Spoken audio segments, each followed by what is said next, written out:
seluruh responden, menyajikan data tiap variabel yang diteliti, melakukan perhitungan untuk menjawab rumusan masalah, dan melakukan perhitungan untuk menguji hipotesis yang telah diajukan. Analisis data statistik dilakukan secara komputerisasi, yaitu dengan menggunakan program SPSS untuk melakukan analisis univariat dan bivariat. Yang kesembilan ada etika penelitian.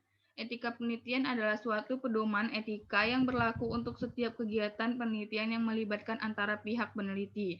Pihak yang diteliti yaitu ada subjek peneliti dan masyarakat yang akan memperoleh dampak hasil penelitian tersebut, menurut Nota Atmojo 2018. Selanjutnya, penelitian melakukan penelitian dengan memperhatikan etika. Penilaian meliput lembar persetujuan informed consent tanpa nama itu anonymity, dan kerahasiaan ada confidentiality. Dan ini daftar pustaka dari teori-teori yang saya ambil. Terima kasih. Sekian, Mem. Baik, terima kasih Riri yang sudah memaparkan proposal kamu. Untuk diskusi dan tanya jawab serta saran kami persilakan kepada penguji 1 Dr. Widya Putri.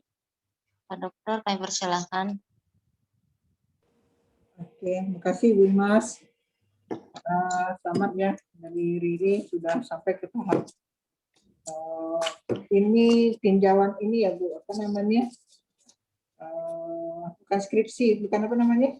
Karya tulis ilmiah dong. Karya tulis KTI ya. Ya. Mungkin di sini yang saya sampaikan pertama kali, mungkin satu biasanya tentang presentasi ya. Presentasi memang dicari tidak harus banyak, tapi poin-poinnya, tapi lebih dipenjelaskan sehingga kesannya tidak membaca. Yang pertama. Nah, yang kedua, saya sih membaca di kerangka konsep ya, karena dari kerangka konsep inilah semuanya bisa kita lihat. Ini seperti apa sih penelitian yang dilakukan Riri. Nah, saya lihat di sini kan penelitiannya itu menggunakan form survei ya, benar nggak Riri? Halo Riri? Iya, Dok. Iya, Dok. Menggunakan survei ya? Iya, Dok. Artinya kan tingkat pengetahuan kan yang diukur kan? Iya, Dok. Jadi bukan rekam medisnya yang diperiksa, kemudian ini bukan ya. Artinya di sini perlu mungkin metode ini adalah jadi penelitiannya metodenya menggunakan apa ya? Bukan kuantitatif kan?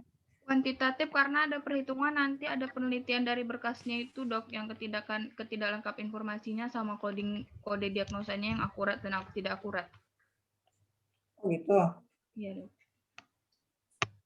Karena kalau saya lihat di sini dari definisi operasionalnya justru di sini malah tingkat pengetahuan tentang coding, semuanya kan tingkat pengetahuan yang diukur kan. Tingkat pengetahuannya juga sih, Dan Dok. semuanya survei nggak? Atau ada bivariat atau apa ini? Univariat dan bivariat. Sampai bivariat ya, Dok. Ya. Gimana Bu Imas? Sampai bivariat ya, Dok. Ya, arti kan semuanya adalah yang diambil adalah survei kan Bu? Iya, Dok. Jadi kalau survei kan nanti artinya kan sebenarnya yang diambil itu kan survei, hasil survei kemudian diukur ya. Karena kalau saya lihat kalau yang ini, tapi mungkin tinggal di ini aja ya.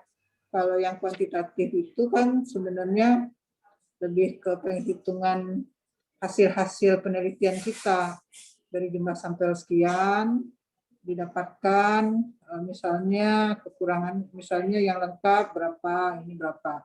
Sementara kan di sini yang diteliti kan hanya survei berdasarkan hasil survei yang jawab survei. Benar nggak kalau saya salah mungkin atau gimana? Gimana? Gini, Riri sebenarnya gini, Dokter. Dia ini ingin meneliti dan melihat adanya hubungan antara ketidaklengkapan dengan kesalahan kode diagnosis pada Ya, codingan tapi gitu, Dok. itu diteliti kan berdasarkan survei aja kan, wawancara semua ya. Ya, Menjawab form. wawancara, kuesioner juga, Dok. Iya, artinya kan yang dinilai kan kuesioner, bukan benar-benar penelitian yang ini. Jadi berdasarkan tingkat pengetahuan kan sebenarnya. Iya juga dok. Nah mungkin itu silakan ini, tapi kalau menurut saya sih ini nanti termasuk ini apa namanya di situ apakah jenis penelitiannya, yang kedua desainnya lebih ke survei kan, kemudian apa alasan itunya tadi sudah dijawab. Yang kedua teknik pengumpulan data, kalau survei itu lebih banyak ke kuesioner, sehingga analisanya pun analisa deskriptif sih kalau menurut saya. Silakan dijelaskan mungkin dari Ririnya. Kenapa analisanya kayaknya kan tadi ada berdasarkan observasi, interview, tapi analisanya malah pakai SPSS segala macam.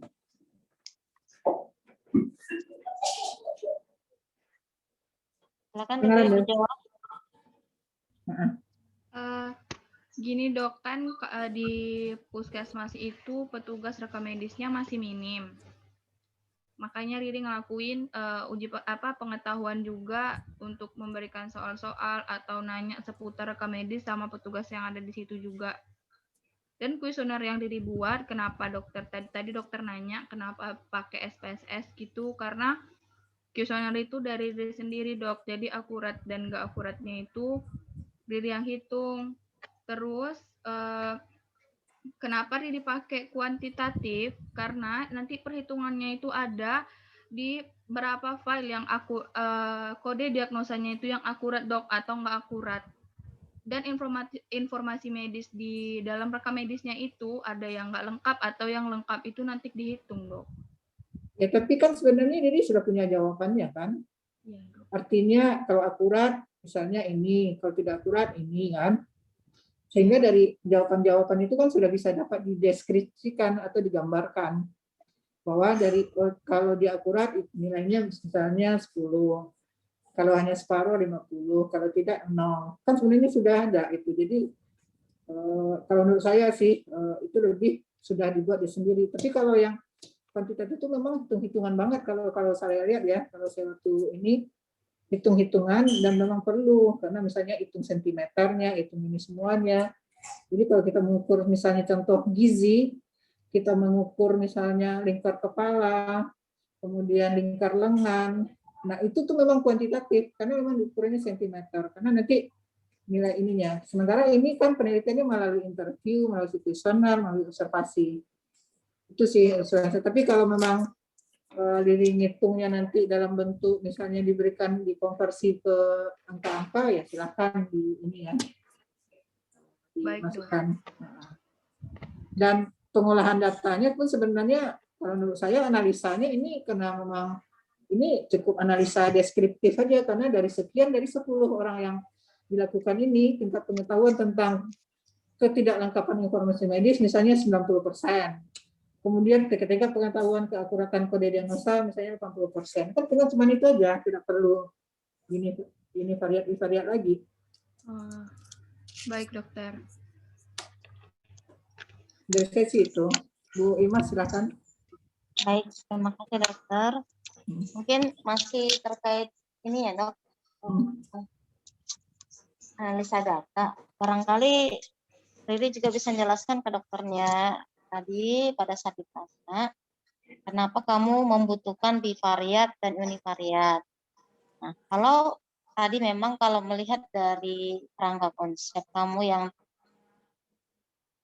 dan penjelasan kamu hanya deskriptif, padahal yang kamu harapkan adalah kamu ingin melihat dan apakah ada hubungan pada saat kamu melihat judul kamu ini kan hubungan antara ketidaklengkapan informasi medis dengan keakuratan kode.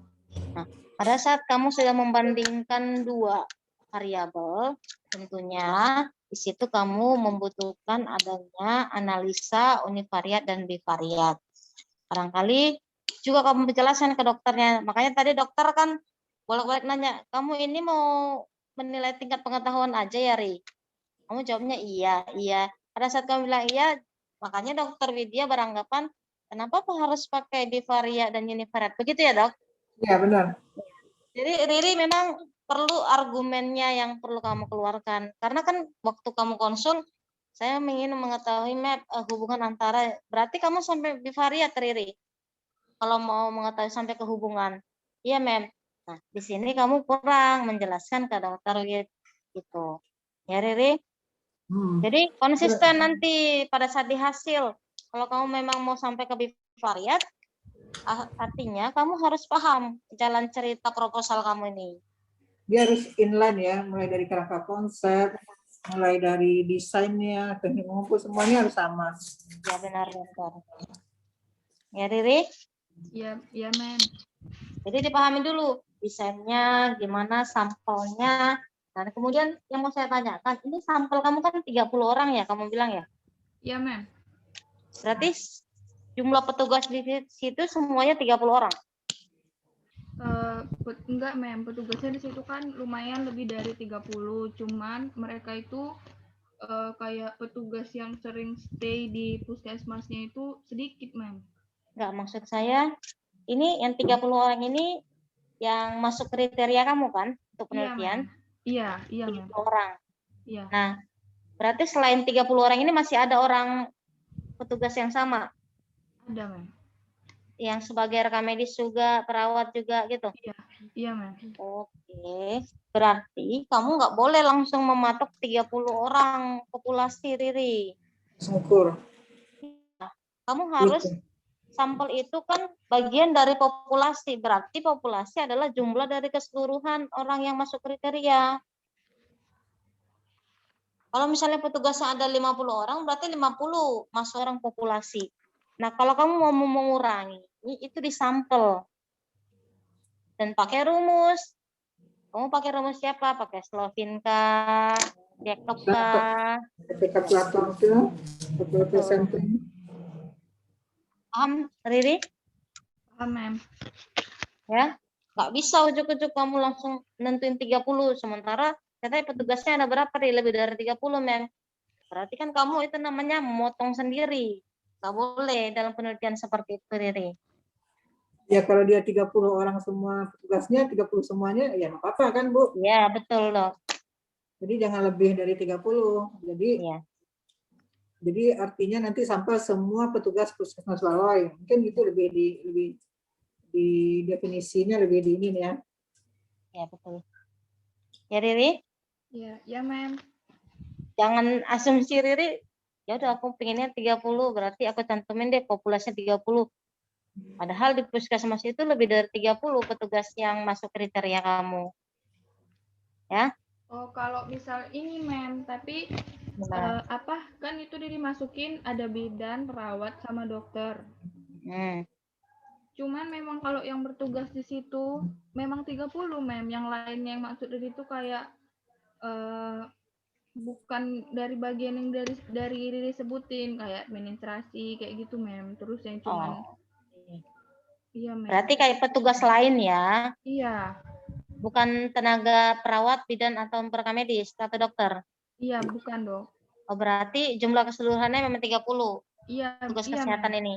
Iya, Mem. Ya, berarti ya kalau memang kamu 30 orang dari populasi, ya sesuai. Berarti sampel kamu 30, kamu ambil secara total. Iya, Mem. Oke. Baik. Berarti tinggal disebutin di ininya ya. Itu tuh masuknya di mana tuh ya? Di populasi dan sampel, dokter. Kriteria inklusi dan eksklusi kan? Iya, betul, dokter. Ya, betul. Ya, jadi ini loh, Riri. Ya, baru diingatkan sama dokter Widya, untuk kriteria inklusi itu memang harus kamu jabarkan juga sih itu. Jangan harus satu kalimat gitu doang. Jadi tenaga kesehatan termasuk perawat, bidan, dan administrasi yang ada di puskesmas. Berarti yang ininya nggak usah pakai kurang dari 1 tahun. Kalau secara total kan berarti kan? Iya, Mem. Berarti tidak harus kurang dari setahun. Ya, Riri? Iya, Mem. Untuk lokasi dan waktu penelitian kamu, waktu penelitian itu Februari sampai Maret. Mana itu, Riri? 2 bulan. Mana, Riri? Waktunya cuman Februari saya Maret, cuman cukup penelitian yang waktu segitu. Sampelnya 30 bisa aja kali ya. Sampelnya 30. Itu yang dari Februari sampai Maret ini yang udah mengajuin ke mem, maksudnya udah mulai konsul ke mem. Sebelum itu tapi saya udah ke puskesmasnya dulu. Berarti dalam hal ini waktu penelitian ini harus kamu jabarkan, Riri. Coba nanti buat dalam tabel ya. Jadi bulan di bawah samping kirinya itu kegiatannya dari proposal sampai hasil. Itu namanya rancangan waktu penelitian. Ya, Riri? Ya, mem.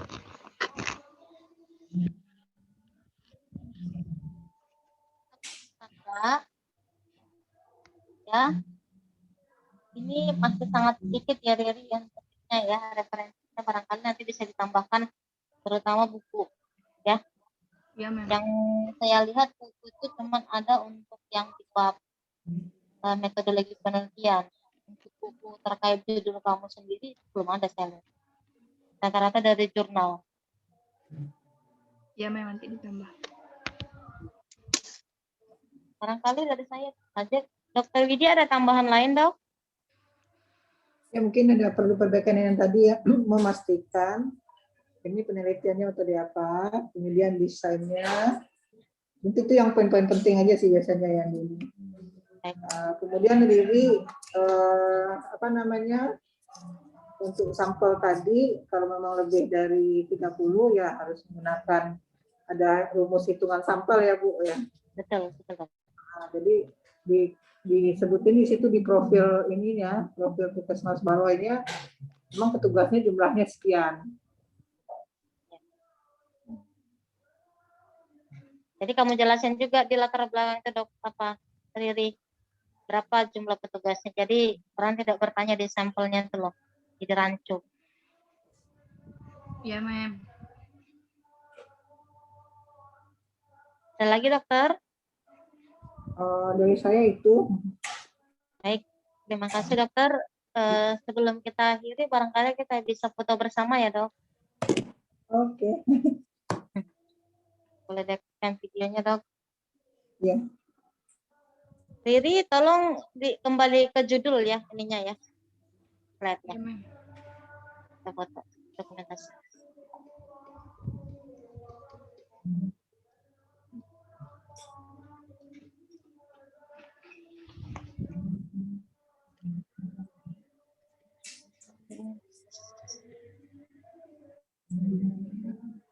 Yang ke judul, Ri.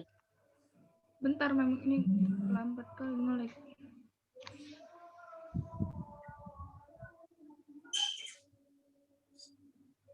Oke. Kita foto bersama. 1, 2. Ya. Baik, terima kasih, Dokter, telah berkenan hadir. Ya, nanti diperbaiki aja dikit ya, Riri. Iya, Untuk Dok. waktu perbaikan hanya 1 minggu ya, Riri. Ya, mem. Terima kasih, Dokter. Terima kasih, Dokter, untuk Terima kehadirannya. kasih, Dokter. Saya akhiri. Selamat siang, Dokter. Ya. Oke, Riri, perbaikin ya, Riri. Ya, mem.